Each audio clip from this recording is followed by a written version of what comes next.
Dear Ararat, I'm particularly happy to welcome you today to Athens.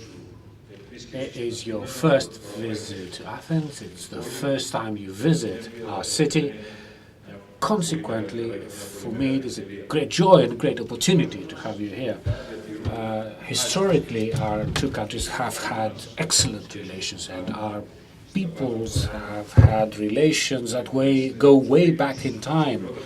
They have very strong bonds, the very strong Armenian community in Greece with thousands of Greek citizens. And may I just say that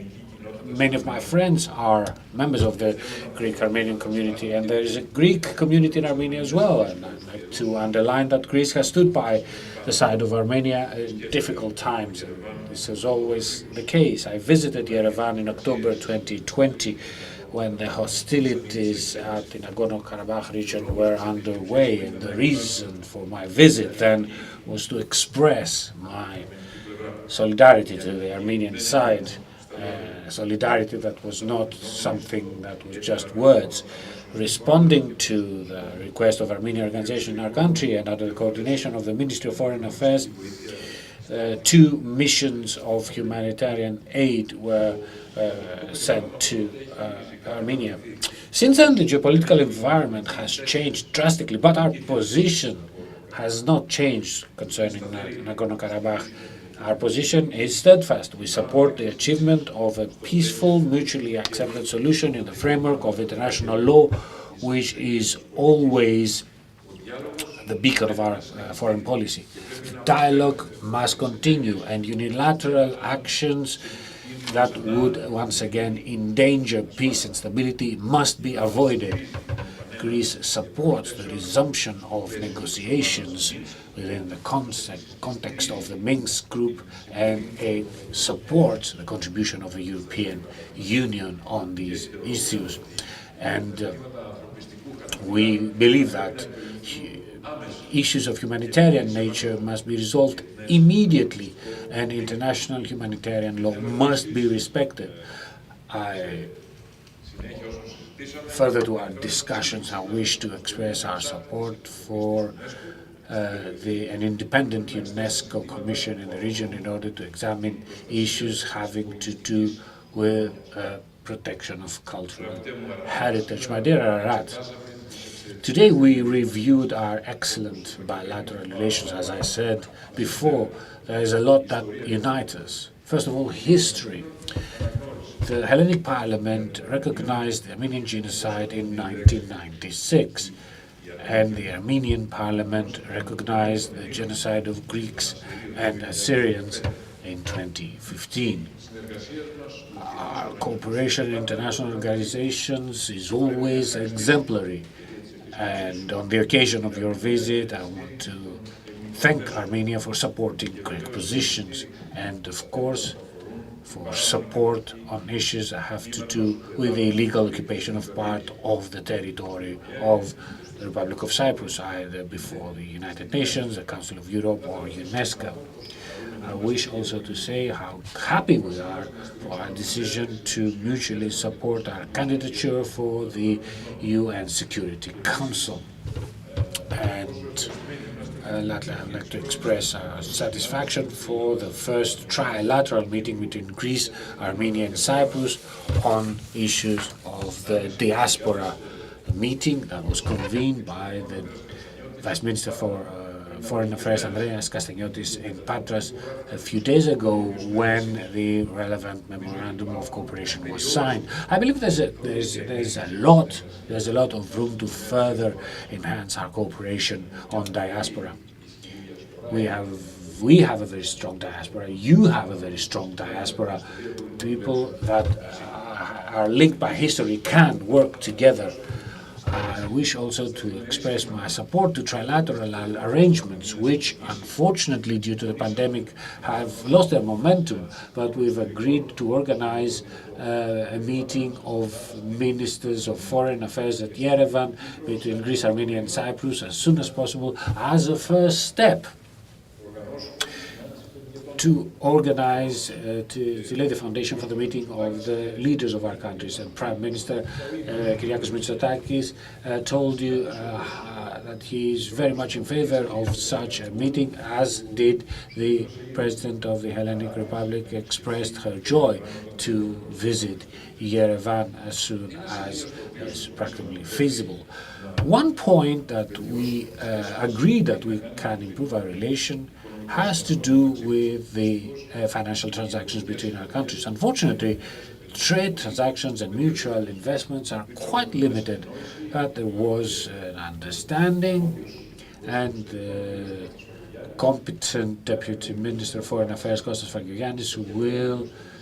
ensure to have a targeted approach with targeted meetings between entrepreneurs, so as to be able to work further on the only point that we're not doing extremely well. I would also like to express in public what I told you in private, that Greece supports the initiative for the creation of an international Persian Gulf Black Sea transit corridor. And I would like also to say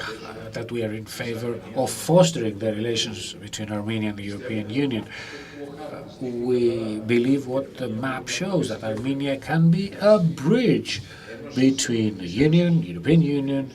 and the greater Caucasus region and below and beyond. And so I'm very happy that we just signed a memorandum of cooperation on issues of European Union. Of course, we also discuss, and we will continue to discuss during our lunch, the developments in the region, the issues created by the invasion of Ukraine that affect security in the Black Sea as well. And also, I will brief you in detail regarding the Turkish illegal actions, both in terms of rhetoric and also actual action, and the general revisionist behavior that tries to destabilize broader regions, the Aegean, the Balkans, the Middle East, and of course Caucasus. Dear Ararat, very happy for your visit today here in Athens. Well, we place a special importance on this first meeting here in Greece. The fact that you were received by the President of the Republic and the Prime Minister is indicative of the importance we place on this visit. But allow me to say that we believe that your visit is this visit is the first visit, not the final stage of a process. We expecting your return. There's a lot to do. Thank you very much. Հարգելի Արարատ, իմ բարեկամ եւ եղբայր Նիկոս, տիկնայք եւ պարոնայք,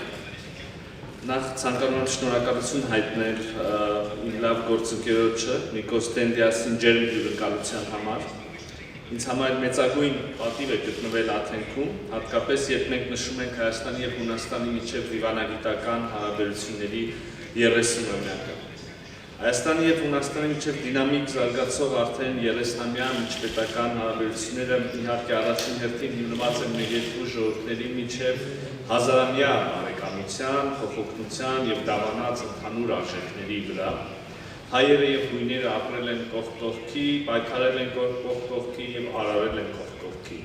Պատմության ոլորաններով անցած մեր համատեղ ճանապարհը կերտել է հայ-հունական մի ամուր եղբայրություն, որը ոչ ոք եւ ոչինչ կասկածի տակ դնել չի կարող։ Օգտվելով առիթից ցանկանում եմ իմ հարգանքի հավաստիքը հղել Հունաստանում հայկական համայնքին եւ Հայաստանում հունական համայնքին եւ գնահատել նրանց նշանակալի ներդրումը մեր ժողովուրդների եւ պետությունների միջև հարաբերությունների շարունակական ամրապնդման գործում։ Այսօր գործընկերոջս հետ մանրամասն քննարկեցինք մեր երկրների միջև քաղաքական երկխոսության եւ բազմավոլորտ համագործակցության խորացման հեռանկարները եւ նախանշեցինք առևտրատնտեսական, պաշտպանական, մշակութային, գիտական եւ այլ ուղղություններով իրականացվելիք համատեղ աշխատանքները։ Հավատացած ենք, որ Հայաստանի եւ Հունաստանի միջև առկա է տնտեսական համագործակցության ամրապնդման հսկայական ներուժ։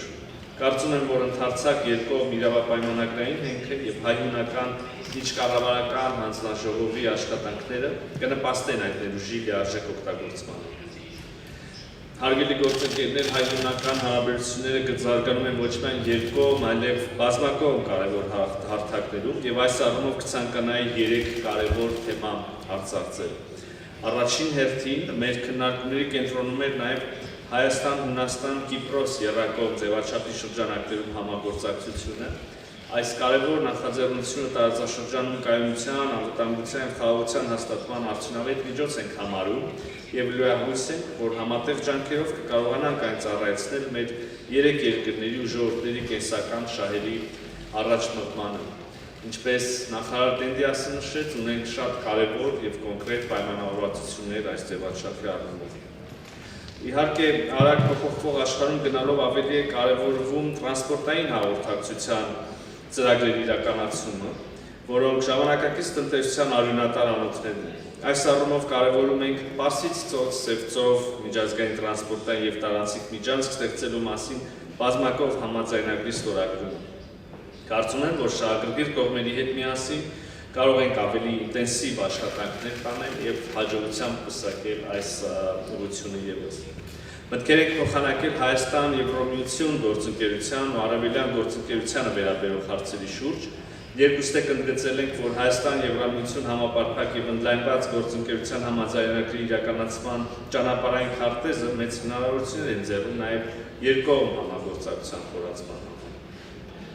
Տիկնակ եւ պարոնայք, բնականաբար անդրադարձ ենք կատարել միջազգային եւ տարածաշրջանային անվտանգության եւ կայունության հարցերին եւ գործընկերոջս հանգամանալից ներկայացրել եմ Լեռնային Ղարաբաղի հակամարտության շուրջ ստեղծված իրավիճակը եւ Հայաստանի դիրքորոշումը տարածաշրջանային խաղաղության եւ կայունության հաստատման ուղղված գործընթացների,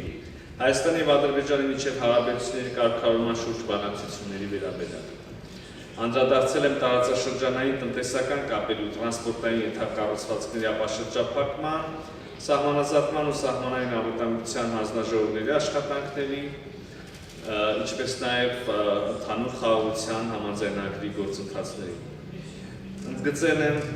ԵԱՀԿ Մինսկի խմբի համանախագահության առանցքային դերը Լեռնային Ղարաբաղի հակամարտության կարգավորման ուղղված խաղաղ գործընթացի առաջմղման գործում։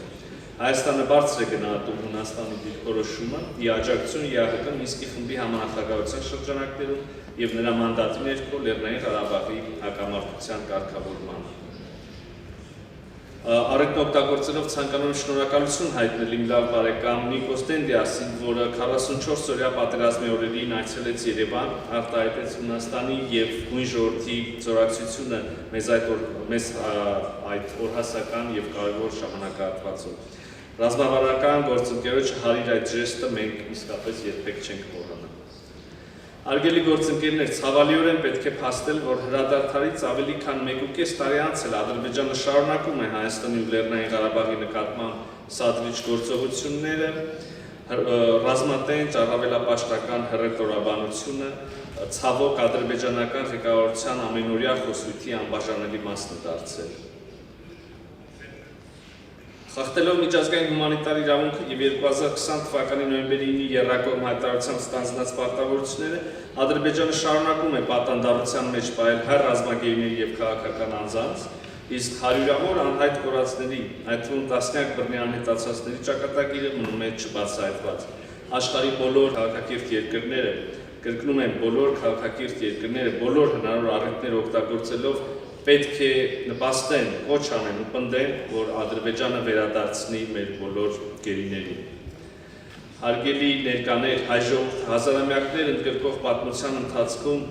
հրաշագեղ եկեղեցիներ, հուշարձաններ, կոթողներ է ստեղծել, որոնք համայն մարդկության մշակութային ժառանգության անբաժանելի մասն են։ Այսօր ցավոք այդ ժառանգության մի մասը վերահաս ոչնչացման վտանգի տակ է։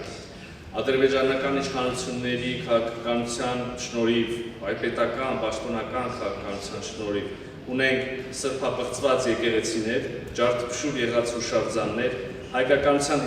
հետքից մաքրված կոթողներ, Ադրբեջանի վերահսկողության տակ անցած տարածքներում։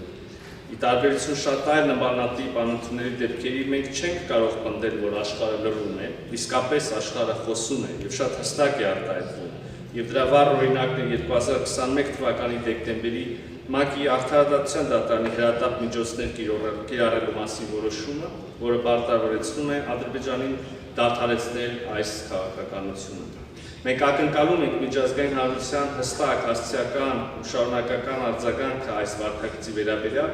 ընդգծում ենք Լեռնային Ղարաբաղում համապատասխան միջազգային կազմակերպությունների ներգրավվածության հրատապությունը, հատկապես ՅՈՒՆԵՍԿՕ-ի փաստահավաք առաքելության իրականացումը, որը կարևոր քայլ կլինի այս ժառանգության փրկության համար։ Եվ իհարկե ցանկանում եմ հերթական անգամ ընդգծել, որ խաղաղությունը մեր սկզբունքը, մեր քաղաքականությունն ու ռազմավարությունն է։ Մենք իսկապես ձգտում ենք կառուցել խաղաղ եւ ամոթան եւ կայուն հարավային Կովկաս, եւ հուսով ենք, որ մեր հարևանը կդադարեցնի առավելապաշտական նկրտումները եւ ավելի կառուցողական դիրքորոշում կցուցաբերի բոլոր հարցերում։ Հարգելի պարոն Դենդիաս, եւս մեկ անգամ շնորհակալ եմ ջերմ ընդունելության եւ բովանդակային քննարկման համար եւ ուրախ կլինեմ ձեզ հյուրընկալել Երևանում։